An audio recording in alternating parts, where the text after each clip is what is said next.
त्या लहानशा शंभूराजाला काय वाटलं असेल आपण विचार करा. आई तर गेली आणि वडील सुद्धा शत्रूच्या बंदोबस्तात अडकतात.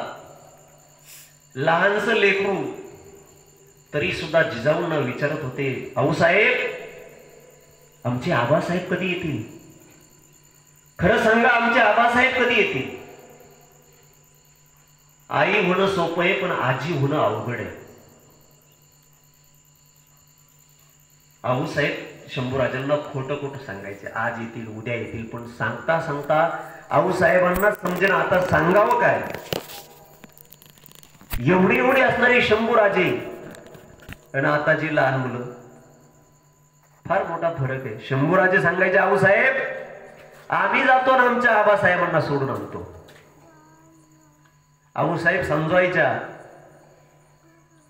असे बरेचसे दिवस गेले आणि एक दिवस मासाहेबांनाच राग आला आणि अचानक मासाहेबांनी योद्ध्याची कपडे घालायला सुरू केली. योद्ध्याचा वेश परिधान केला आणि मासाहेब निघाल्या. आणि तेवढ्यामध्ये सरदार लोक विचारायला लागले, मासाहेब कुठं निघाल्या? त्यावेळेस मासाहेब बोलले, आम्ही जातो आणि आमच्या मुलाला सोडून आणतो. नेताजी पालकर योगायोगाने आले, जे मराठी शाहीचे सरलष्कर आहेत. आणि मासाहेब त्यांना बोलला की सरलष्कर, तुमच्या कमरेची तलवार आम्हाला द्या, द्या तलवार आमच्या कमरेला, आम्ही जातो शिवबाराजांना सोडून आणतो. आम्ही असं ऐकलंय की मराठ्याच्या सरलष्कराच्या मनगटात हत्तीचं बळ असतं, पण ते गेलं कुठं? आम्ही सुद्धा लखुजीराव जाधवांच्या कन्या आहोत, आम्ही सुद्धा पराक्रम करू, आम्ही सुद्धा लढू, द्या ती तलवार. आणि स्वामिनिष्ठ असणाऱ्या नेताजी पालकरांना ते शब्द टोचले, मासाहेब तुम्ही जायची गरज नाही, आम्ही राजांना सोडून आणू आणि मगच तुमची पायधूळ घ्यायला येऊ. नेताजी पालकर गेले आणि काही दिवसांनी महाराजांनी युक्ती केली.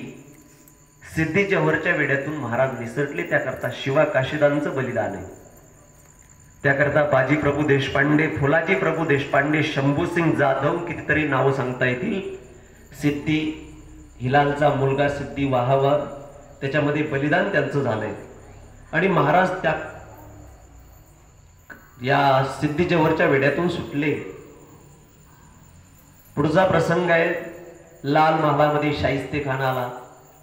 महाराजांनी त्याच्यावर सुद्धा असा छापा टाकला, त्याच्यावरती हल्ला केला आणि 3 वर्ष पुण्यामध्ये राहिलेला शाहिस्तेखान 3 बोट टाकून दिल्लीला निघून गेला.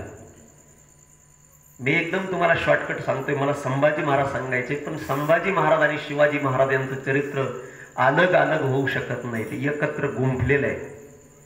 म्हणून छत्रपती शिवरायांचं चरित्र मी थोडं तुम्हाला संक्षिप्त सांगतोय आणि संभाजी राजांचं चरित्र जास्तीत जास्त सांगतोय. 3 बोटच का तोडली त्याचं कारण आहे, शिवाजी महाराजांच्या नावामध्ये सुद्धा 3च अक्षर आहे, शिवाजी. 3 बोट गेली हे पाहिल्यानंतर शाहिस्तेखानाला मरेपर्यंत शिवाजी महाराजांची आठवण येत राहावी म्हणून 3 बोट.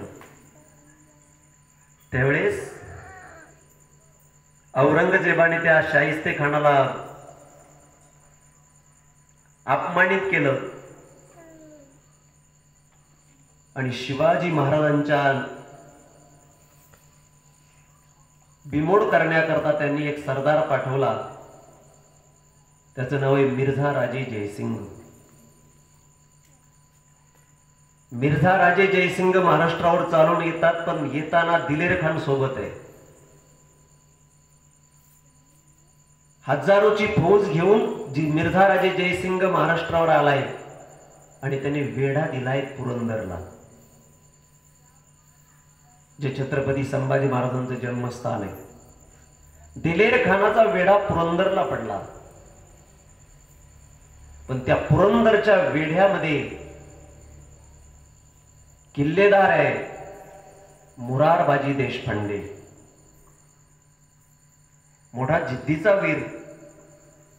आणि पुरंदरच्या रक्षणाकरता हातामध्ये बेलभंडार घेऊन येळकोट येळकोट जय मल्हारचा जयघोष करून अवघ्या 500 माणसांनी हा मुरारबाजी दिलेर खानाच्या फौजेवर तुटून पडला.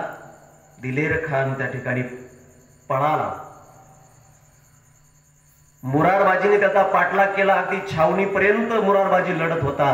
पण लढत्या मुरारबाजीवर त्याने नियम धरला, बाण सोडला आणि तो मुरारबाजींच्या कंठात शिरला. मुरारबाजी पडले.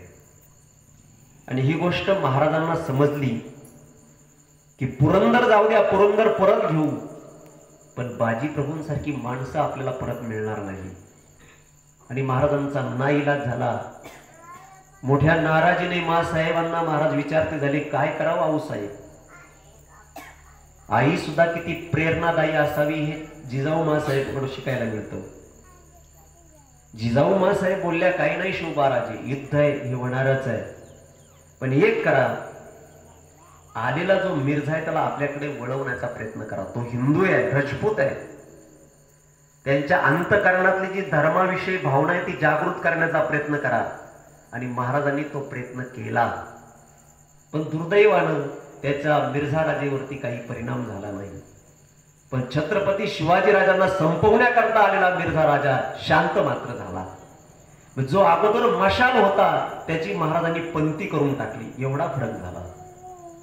आणि त्या प्रसंगामध्ये महाराजांनी पुरंदरचा तह केला. तह केला म्हणजे काय की तुम्हाला आम्ही 23 किल्ले देऊन टाकतो, पण युद्ध थांबवा. आणि त्या पुरंदरच्या तह केल्यानंतर तहाची अंमलबजावणी होईपर्यंत ओलीस म्हणून त्या ठिकाणी छत्रपती संभाजीराजांना राहावं लागलं. म्हणून हा प्रसंग मी तुम्हाला सांगितला. मला छत्रपती शिवाजी महाराजांचा इतिहास नाही सांगायचा, पण त्या प्रसंगाला धरून जो प्रसंग आहे तो सांगावा लागतोय.